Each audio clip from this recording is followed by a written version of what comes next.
नहीं, दबा नहीं रहे। जो विपक्ष की ओर से जितना मुद्दा हो सकता था, आप सब ने देखा, लॉ एंड ऑर्डर पर, नियोजन नीति को लेकर के, जो भी महत्वपूर्ण इशू था उन मुद्दों को लेकर के पार्टी ने सदन में कार्यस्थगन प्रस्ताव लाई। और आपने देखा होगा पूरे एक समय तक हाफ टाइम हाउस को हम सब लोगों ने चलने नहीं दिया।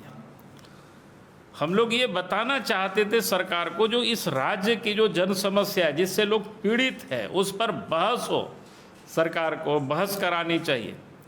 लेकिन उस पर बहस कराने से सरकार भागती रही। और बाकी तो बजट सत्र में जो विषय आना चाहिए था जनता की, हमारे विधायकों ने सारे विषय को लिया है और मजबूती से लोगों ने रखा है। क्योंकि दो ही अवस्था होती, या तो हम सदन को नहीं चलने दें, लेकिन हम लोग नहीं चाहते थे कि भाई पूरी तरह से सदन नहीं चले तो फिर जनता का या राज्य के जो इशूए हैं वो बिल्कुल छूट जाता है।